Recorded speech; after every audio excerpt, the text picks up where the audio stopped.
So, getting sidetracked here, but USA won, obviously. So happy about it. So excited. I was so amped up for that game. Just you look at how everything unwinded, especially yesterday, early on the game. You have three fights, 10 seconds into the game. Kachuk brothers, and they have JT Miller going against Colton Parayko. It was just absolute, I don't know how to describe it. It was crazy. But after that, the offense just continued to get better. Like USA continued to get better. Everybody continued to improve. I thought Canada early on in the game, they were structured. And after the physical play and after all that unwinded, I really thought Canada was actually going to start to take away the game a little bit because after that early goal from Connor McDavid, I thought Canada was just outplaying US early on in that game in the first period. And then USA, they got better throughout the second, the third, and it made it look easy in the third. I felt like when you look at when Jake Gensel tied the game at 1, and then from that point on, it was just all US pretty much, and which is kind of surprising because you didn't expect Canada to get limited to only one goal with all the talent that they have up front, with all the talent that they have in general. And it was really interesting because when you look at Team USA and their whole group, and this was a huge game for them because they were playing in Montreal at the Bell Center, massive stakes, and they ended up winning in regulation, which allows them to go to the final game. So that's massive for them because they won the first game against Finland in regulation, so they got 3 points there, and then they got 3 points from this game by winning in regulation too.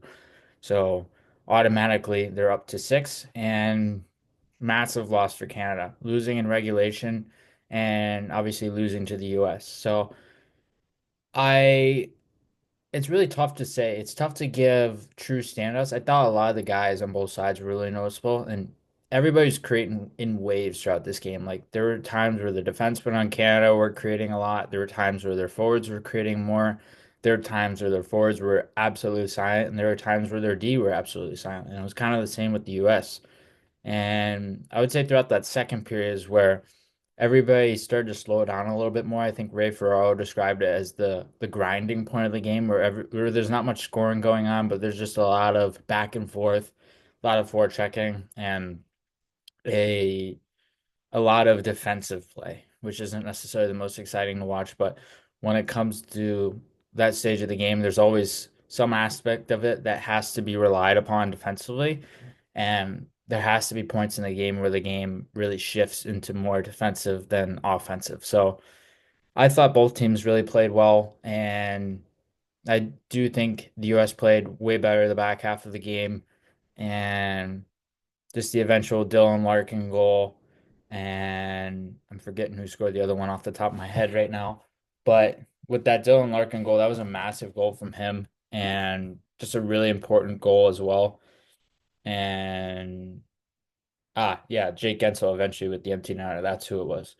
And he had a really big game and was one of the best players on the ice. I thought he was their best player consistently. He was showing up every period. And it was interesting because guys like Jack Hughes wasn't playing that well. Austin Matthews wasn't playing that well.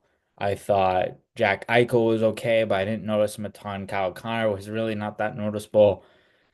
And it's interesting because the US, they have some players who can get hot and they can really carry the load for them offensively. So I felt like coming into this tournament, Dylan Larkin was kind of more underrated in terms of the role he is playing, how good of a player he is on his own team individually, how well he's played as of late. And I just thought he would get more ice time just because, not necessarily of the depth of the US that was affecting him, but just because of what he brings from a holistic point of view. You look at Dylan Larkin's game, he can do everything. And he can bring speed, he can bring dual threat ability. He can play defense. He can play in transition. He is a leader. He's everything. So I was quite surprised to say the least when early on in this tournament he wasn't getting that much ice time. I feel like that's going to ramp up a little bit more. He played so well yesterday, and right next to Jake Gensel, I think he was one of their best players. And I don't think it was really close either. I think when you look at Gensel's game relative to Larkin, I thought Larkin brought a little bit more speed off the rush, a little bit more finesse, and more ability to create 2-on-1 scenarios and odd man rush scenarios. But with Gensel, he was just really good working the flanks. I thought he was controlling play in the O zone really nicely. I think he was able to slow plays down and also speed plays up. So he had that nice tandem there that was going for him throughout this game. So I think when you look at the whole USA group, you're obviously getting a really balanced lineup in terms of the depth they have up front, the depth that they have in the back end, and then Connor Hellebuck in goal has been unbelievable so far. He's been unbelievable. Made some massive saves yesterday.